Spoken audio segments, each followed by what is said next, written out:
every single time I come up here to debate issues, and they come up here to debate me and my character. It's all they have every single time. Because they can't actually take on any of the arguments. Stupid argument. You Shut up, bro. What's the argument that's stupid? Dave? I am a Riva, and I was taught how to pray Salah. That means every single time I pray, the person who told me gets the reward. 5 times a day, from Fajr to Isha. If you want to support someone like me in learning Salah, then sponsor 10 people for just £100. Remember the Prophet, peace be upon him, said, charity does not decrease wealth. Click the button and donate now. Assalamu alaikum, brothers and sisters. If you're watching this video and it's Salah time, please pause it and go pray and come back when you're done. Please check out the description section of this video to support the channel. I came across an interesting debate between Dave Smith and a guy named Josh Hammer. Anti-Islam poster boy Charlie Kirk was taking on somewhat of a host role, but as always, his framing and interruptions sided more with the radical Zionist rather than with Dave Smith. I, like most people with even a shred of intelligence, am so done with the repetitive propaganda and mental gymnastics the average pro-Israel shill comes out with to justify the horrible genocide happening in Gaza over the last couple of years. Dave Smith did a great job in exposing the absurdity of his opponent's performative nonsense, exposing their shameless shilling for what it was, and in the end winning the debate quite comfortably. Let's watch the first clip. Every single time I come up here to debate issues, and they come up here to debate me and my character. It's all they have every single time. Because they can't actually take on any of the arguments. Benjamin Netanyahu, the longest serving prime minister in Israeli history, in 2002, came to Congress and advocated not that the U.S. let Israel do it, but that the U.S. overthrow Saddam Hussein. I believe his words were, "I guarantee that peace will spread through the region." And he also advocated that we overthrow Muammar Gaddafi and the mullahs in Iran. 4-star General Wesley Clark says that he saw the plans right after 9/11 to overthrow 7 countries in the next 5 years. And what was the last country on that list? It was Iran. Okay? This is a big part of what the whole conflict is about. Benjamin Netanyahu is still in power in Israel, and the Likud party is still pushing for this. In the 90s, when the neocons admitted they wanted to overthrow Saddam Hussein, they never said it was because he had nuclear weapons. They said he was a problem for Israel in the region. They only made up that lie after 9/11 because they knew that's what would sell you, or maybe not you, you're too young, but sell your moms and dads on going and fighting this war. And by the way, when they talked about wanting to overthrow Iran, it was the same thing. Never had nothing to do with a nuclear threat. That's just the thing they use now as the excuse. So yes, there is tremendous influence by Israel in our government. That doesn't mean I'm subscribing to some crazy conspiracy or telling you to hate Jewish people. I'm Jewish. I'm just saying they have influence. They've used it in a very negative way, and we should reject this insane foreign policy. Do you think it would be bad if Iran got a nuclear bomb? Yes, I think it's bad. I think it's bad. And I think we can all agree on that. That is a moral agreement. I don't think anybody should be allowed to have nuclear weapons secretly. Right. And so, how about that? I will ask Josh about that, because that's a not so subtle dig at Israel. However, hold on, are you suggesting that Israel has nuclear weapons? I don't know, actually, they probably do. Yeah, you do. I don't know the intelligence. I'm not that of DNI, but I mean, they probably do. As Dave pointed out, to defend the genocidal psychopathy of the Israeli regime, their mouthpieces resort to personal ad hominem attacks because their position is ultimately indefensible. Dave Smith listed off a series of undeniable facts about Israeli Prime Minister Benjamin Netanyahu, exposing his decades-long pattern of dragging the US into conflicts across the Middle East through strategic deception fueled by racial and religious prejudice against Arabs and Muslims, with the sole purpose of expanding Israel's borders. As I mentioned earlier, the propagandists shilling for Israel rely on verbal trickery and recycled slogans to convince people that their war crimes are somehow heroic. But when you just simply lay out the truth about Israel's documented dark history, as Dave did, it puts their spokespeople in a position they can't lie their way out of, because there's no clever soundbite that can erase the facts. Dave Smith, as a Jewish man, was spot on when he said that speaking out against Israel is not anti-Semitic, because no group is above scrutiny, especially when human lives are at stake. And well done to him for making Charlie Kirk squirm in his seat when he pressed him on Israel's secret and illegal nuclear weapons arsenal in response to Charlie asking him if Iran should have nukes, which they don't. Let's watch the next clip. Is Israel an ally of the United States? Yes, of course. No. Josh. All right, there's multiple reasons why Israel's an ally. First and foremost, I think most people in this room are believers of some stripe, right? I am Jewish. Most of you are probably Christians, and God bless you for that. If you have any attachment whatsoever to the holy sites, if you have any attachment whatsoever to this narrow strip of land between the river and the sea, as the Hamas propagandists call it, then you're going to have some reason to care about this particular sliver of land. That's point number one. Let's just kind of get it out there, especially if you understand that we in Western civilization are fundamentally at war with barbarism, barbarism being best represented by the Islamists and Sharia supremacists. Point two is just the Islamist deterrent point, Charlie, which is that America has faced jihadism time and time again, going back for 40, 50 years. 9/11, obviously the most tragic example. We just saw it again on the streets of Bourbon Street in New Orleans on January 1st, just a few months ago there. If you care about deterring Islamism from conquering Western civilization, a point that you have very astutely been talking about a lot recently on your TV hits and social media, a very, very important point. If you care about defending Western civilization from the barbarians, you absolutely have to place a special premium on this particular relationship. This idea that the great battle of our time is us versus the Islamists, us versus these barbarians, you know, that's really the problem here in the United States of America. Lebanon, that's what you got to worry about. Listen, I think everyone here, all you guys should know this at this point. Our problem in America is the deep state of the United States of America, okay? And you know what that deep state wants, by the way? Permanent war. That's what they always want. That's how they and their friends make their money. And so all of this talk is just so ridiculous, man. I mean, this talk about how, like, if you care about the holy sites in Israel, like, okay, sure.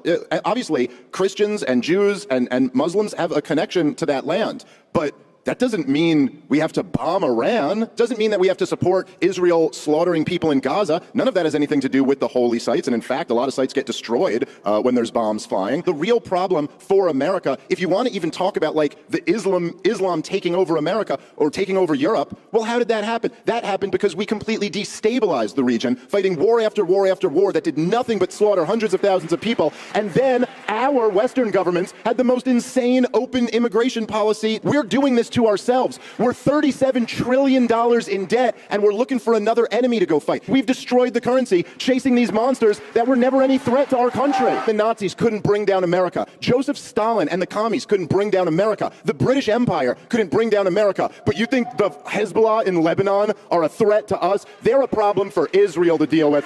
Israel is 100% not an ally to the United States. They are a parasite and a liability that have infiltrated the American political system by installing their lobbies within the political structure, exerting control over US politicians through bribery and blackmail. So I'm with Dave on that one. It was so cringe when the Josh guy used the lame Judeo-Christian angle to pander to the audience as to why Israel is an ally to America. First of all, Judaism and Christianity are fundamentally incompatible in terms of theology. Secondly, the Zionist does not have a religious bone in his body. Thirdly, this bigot spoke about believers while deliberately excluding Muslims, despite the fact that Muslims are the most practicing religious group in the world today. And not only that, Muslims have more in common with Christians and with Jews than they do with each other, due to our recognition of Jesus, peace be upon him, and our worship of only one God. He also labelled pro-Palestinian people as Hamas propagandists and referred to Muslims using loaded terms like Islamists, jihadis, and, here's a new one, Sharia supremacists. Josh Hammer is a dishonest Zionist fascist and a Jewish supremacist extremist fanatic. His slimy tactic was to push an anti-Islam narrative, deliberately polarizing the audience into a false civilized West versus Middle Eastern savages dynamic. And let's be clear, every false flag attack he spoke about from 9/11 to New Orleans this year has the fingerprints of Israel all over it. If anyone in 2025 still believes Muslims had anything to do with those events when all the evidence points to the Israelis, then either you're just plain stupid or you're pushing the Zionist agenda like Josh is. Dave Smith absolutely humiliated this clown when he correctly pointed out that the real threat to America isn't Muslims or Middle Eastern countries, but rather the deep state, an entrenched network of influential elites who quietly shape US government policy behind the scenes, regardless of which party is in power, and the majority of whom are Zionists that want permanent war because that's how they make their money. Credit to Dave for pointing out that Muslims also have a connection to the holy sites in occupied Palestine, just like Christians and Jews do, which, as he said, Israel is currently responsible for destroying through their non-stop airstrikes on civilian areas. He also correctly emphasised that none of this justifies bombing Iran or Gaza, drawing a clear connection between Israel's role in America's endless wars in the Middle East and the devastating consequences, which are trillions of dollars in debt, millions of people being killed, and the mass displacement of refugees who have no choice but to seek safety in the West. Let's watch the next clip.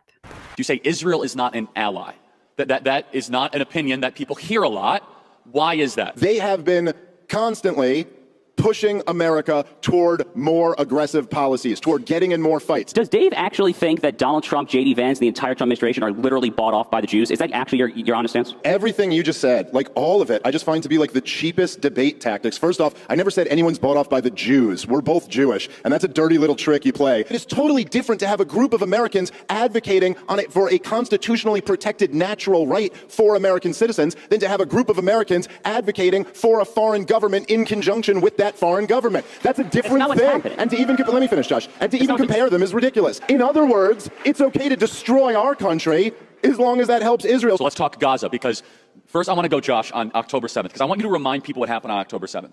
And Dave, I'll be honest, I think your portion of the debate, your portion of your community could do a better job of remembering the horror on October 7th. I'm just going to be honest. I'm not putting that on you. I'm saying just your community. Given Israel's small size, it's roughly the equivalent of 45 to 50 9/11s. When you're just trying to ascribe moral culpability to every single tragic death in Gaza, Charlie, you made this point so well in your recent debates over in England. The moral culpability comes to people who are using human shields. If you support what Israel's doing in Gaza right now, is just know that you never have a leg to stand on claiming to be pro-life for the rest of your life. Because all of a sudden killing babies is negotiable. I'm just reading the room. So Dave, why don't you... No, I'm not talking about for Hamas. Hold on. I did assume that most people know that lots of babies are being killed in Gaza, but maybe I shouldn't have assumed that. Don't be sarcastic about it, Dave. There was just a major report a couple weeks ago in Haaretz, the Israeli newspaper, where they had a bunch of IDF soldiers. They actually had one who went on record who was saying that they were ordered to shoot at crowds of people who were going into All right, what a level left-wing filth, by the way. Well, is the IDF soldier who went on the record also filth? Probably. Okay. All right, there you go. So there, see, you're whatever. That's when you'll criticize the IDF. Look, Josh is just lying. You don't have to rely on Haaretz. You can rely on all types of reporting, or you can just look at all of the leaders in their own words, what they said. Netanyahu thought he had this brilliant idea, which is that he would prop up Hamas and keep them in power. And that way, we can tell the entire international community that, look, we have no partner for peace. We have no one to deal with here. And that way, we never have to negotiate with the Palestinians. This was the game that he played, and it blew up in his face and really blew up in the Israeli people's face on October 7th. Benjamin Netanyahu was propping those guys up. In fact, according to the Israeli former defense secretary, he sent the head of the Mossad to Qatar to, quote, beg them to continue shipping the money in. Meanwhile, they had a blockade around Gaza. They wouldn't let sugar, they wouldn't let potatoes in because they claim that's dual use. That could be used to build rockets. So the kids can't get, food. Yet hundreds of millions of dollars in cash directly to Hamas. I guess money doesn't have a dual use.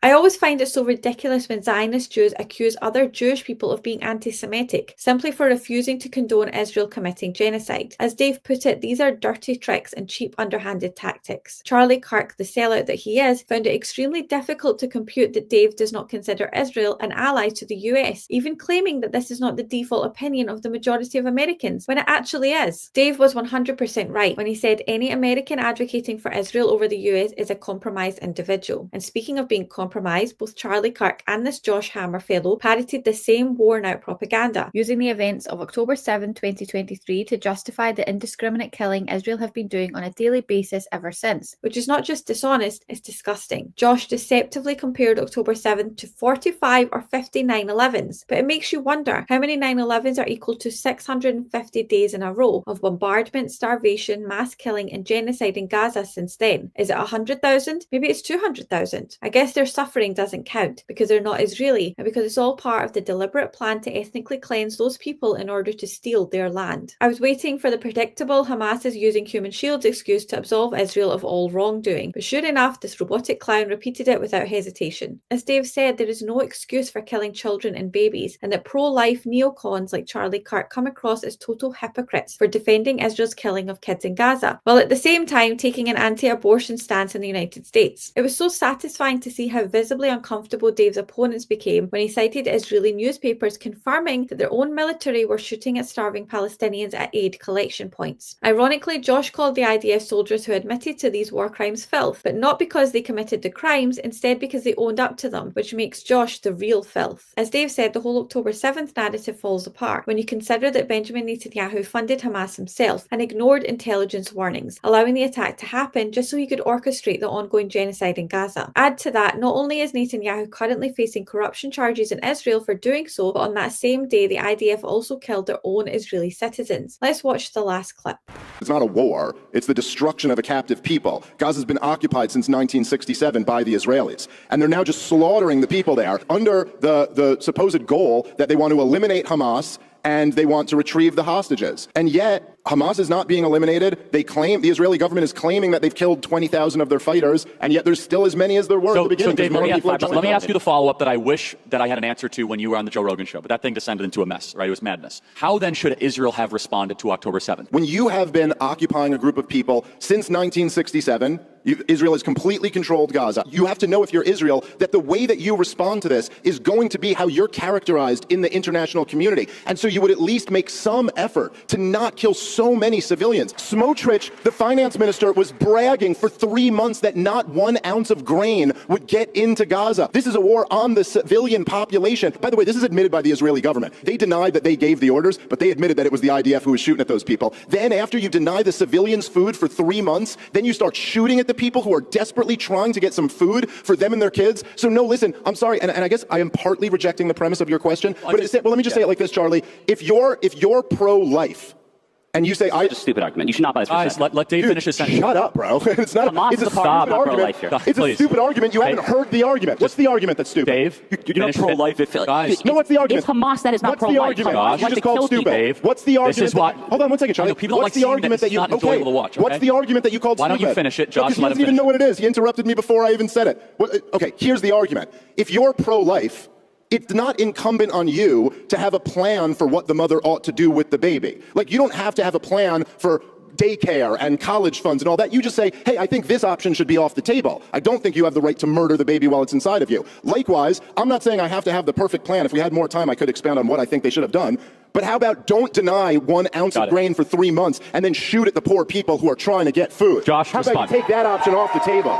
Is that argument stupid, Josh? Hamas has the unequivocal, and I would argue sole moral culpability for the human shield-induced deaths of all the women, civilians, and babies when they are indiscriminately firing rockets, mortars, and missiles from mosques, from the United Nations schools, and on. That is where the blame goes. The blame goes to Hamas. You pivot to blaming Hamas, and they're the ones who aren't pro-life, as if I was making the claim that Hamas is pro-life. What is your response to the human shield argument? Hamas uses human shields. Let's say, like in a domestic criminal situation, if there was somebody who killed a bunch of people, and then they ran into a school, and they're like using the kids as human shields, they're hiding behind the kids, and then your local police department came over and said, blow up the school and killed all the kids, you wouldn't go, well, they have no moral responsibility because they were using them as human shields. Yeah, as Bill Burr said in his special, you gotta work around that, bro. And Hamas is terrible. Nobody's arguing with that. But that doesn't mean there's no responsibility for the people dropping the bombs. And by the way, again, as you don't want to talk about, how about when they're shooting at people trying to get aid? There were no human shields there. I do want to talk about a picture of Gaza. The human shields does not describe most of what's happened to Gaza. And by the way, Israel also has a bunch of military targets in civilian areas. That doesn't actually mean it's okay to just, now you have a moral get out of jail free card to do whatever you want to the poor innocent people, and that's what people are objecting to.